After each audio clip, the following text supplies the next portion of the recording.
बच्चों, आज हम लोग क्लास 6 का आपकी जो हिस्ट्री का जो पोर्शन है ना, जो इतिहास का विषय है, उसके हम लोग चैप्टर 9 है, जो अध्याय 9 है, जो आपका प्रथम साम्राज्य के जितने भी प्रश्न उत्तर हैं उनको इन वीडियो में करेंगे।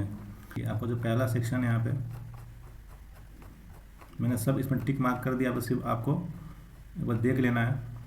देखिए, पहला है आपका, पहला अभ्यास प्रश्न क्या है आपका, आओ याद करें। ठीक है, इसमें आपका ऑब्जेक्टिव क्वेश्चन है, वस्तुनिष्ठ प्रश्न है। ठीक है, पहला है कि सम्राट अशोक का कहाँ का शासक था। तो सम्राट अशोक के कहाँ का शासक थे, ये आपके मगध के शासक थे। ठीक है, दूसरा है किसके उपदेशों ने सम्राट अशोक को प्रभावित किया। तो ये महात्मा बुद्ध के उपदेशों ने अशोक को प्रभावित किया। ठीक है, नेक्स्ट है आपका, अशोक के साम्राज्य में प्रशासन का उच्च पदाधिकारी होता था। आपको नाम बताना कौन उनका उच्च पदाधिकारी होता था। तो पहला ऑप्शन है आपका ग्रामिक, दूसरा है सम्राता, तीसरा पुरोहित और चौथा अमात्य। तो इसका सही आंसर है आपका क्वेश्चन नंबर ग का, ये होता था आपका अमात्य। ठीक है, अगला है आपका, किस युद्ध को जीतने के बाद अशोक का मन दुख से भर गया। ऑप्शन ए में आपका तक्षशिला है, 2 में कलिंग है, 3 में उज्जैनी है और 4 में स्वर्णगिरी। तो इसका सही आंसर है ऑप्शन 2 आपका कलिंग। कलिंग के युद्ध में बहुत सारे लोगों की मृत्यु होती है, बहुत सारे लोग की जानें चली जाती हैं। तो ये सब देख के अशोक को दुख होता है, उन्होंने फैसला लेकर अब हम युद्ध नहीं करेंगे। तो आपका जो ये क्वेश्चन है आपका लास्ट क्वेश्चन, सर्वप्रथम ब्राह्मी लिपि को किसने पढ़ा था। तो ऑप्शन ए है, ऑप्शन पहला है आपका जेम्स प्रिंसेप, बी हेनरी, 3 में आपका जेम्स समिल और 4 में बेंथम। इसका सही आंसर है ऑप्शन फर्स्ट, जेम्स प्रिंसेप ने सबसे पहले ब्राह्मी लिपि को पढ़ा था। ठीक है, अब है आपका, निम्नलिखित सही वाक्यों के आगे टिक का वो गलत वाक्यों के सामने क्रॉस का चिन्ह आपको लगाना है। तक्षशिला उत्तर पश्चिम और मध्य के लिए आने जाने का मार्ग था, ये आपका सही था। ठीक है, सम्राट अशोक ने अपने संदेश पुस्तकों में लिखवाए थे, ये गलत है। सम्राट अशोक ने अपने जो संदेश थे वो पुस्तकों में नहीं, उन्होंने चट्टानों पे, शिलालेखों पे, स्तंभ पे लिखवाए थे। कलिंग बंगाल का प्राचीन नाम है, ये भी गलत। कलिंग आपका उड़ीसा का प्राचीन नाम है। अशोक के धर्म में पूजा पाठ करना अनिवार्य था, नहीं, ये भी गलत है। अशोक के धर्म में पूजा पाठ करना अनिवार्य नहीं था। 1837 ईस्वी में जेम्स प्रिंसेप नामक अंग्रेज विद्वान सर्वप्रथम ब्राह्मी लिपि को पढ़ा, ये बिल्कुल सही है। अशोक के प्रशासन में प्रांतों को जिलों में बांटा गया था, ये भी आपका सही है। ठीक है, अब आते हैं क्वेश्चन आंसर पार्ट 3 है आपका। ठीक है, निम्नलिखित प्रश्नों का उत्तर आपको एक वाक्य में देना है। ठीक है, तो आपको निम्नलिखित प्रश्नों का उत्तर आपको एक वाक्य में देना है। सम्राट अशोक की राजधानी कहाँ थी। तो इनकी राजधानी थी पाटलिपुत्र। आज कलिंग भारत के किस राज्य में है, ये आपका उड़ीसा में है। ठीक है, चलिए मैं आपको दिखा देता हूँ, आपको उसे एक वाक्य में लिख लीजिए। जैसे मैंने पहला आपका है क्वेश्चन कि सम्राट अशोक की राजधानी कहाँ थी, तो ये आपको इसका आंसर यहाँ मिलेगा। ये पहला क्वेश्चन का आपका आंसर यहाँ पे है, देखिए।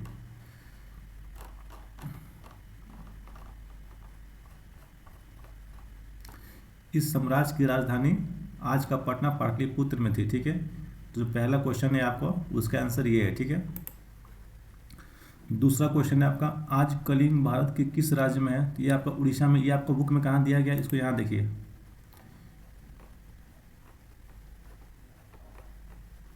भारत में आज जहाँ उड़ीसा राज्य है, वहाँ सम्राट अशोक के समय कलिंग नाम का राज्य था।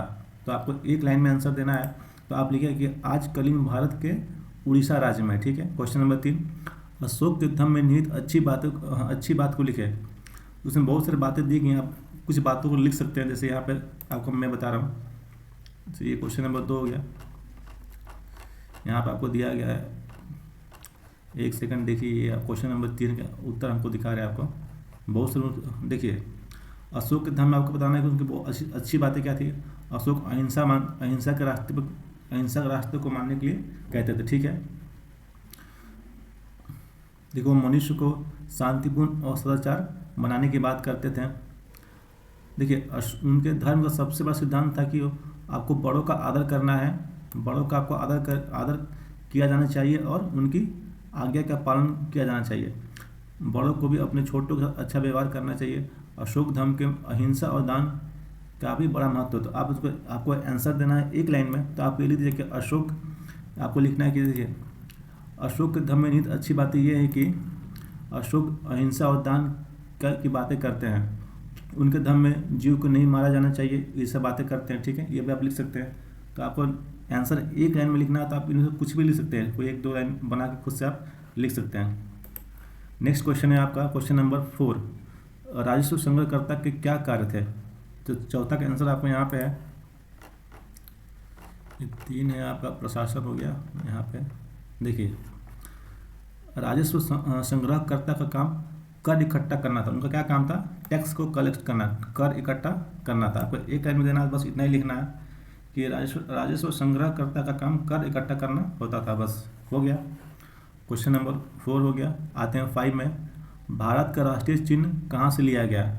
तो ये आपका सारनाथ के अशोक स्तंभ से लिया गया। ठीक है, जो भारत का राष्ट्रीय चिन्ह है कहाँ से लिया गया,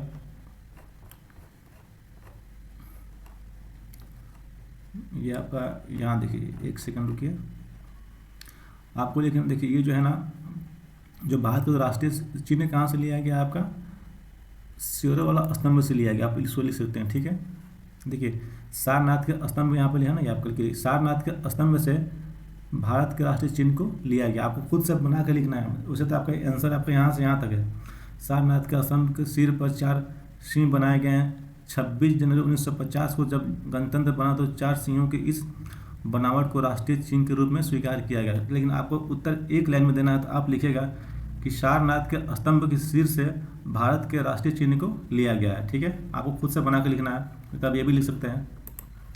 अगला क्वेश्चन है क्वेश्चन नंबर 6 है आपका, अशोक के ज़्यादातर अभिलेख किस भाषा में लिखे गए हैं। तो वो आपको ब्राह्मी लिपि में लिखे गए हैं। इसका आंसर आपको यहाँ पर देखिए, क्वेश्चन नंबर 4 देखिए, अधिकांश राजज्ञाएं ब्राह्मी लिपि में लिखी गई हैं। जिनकी उनकी भाषा थी ना, वो किसमें लिखी गई है, वो आपके ब्राह्मी लिपि में।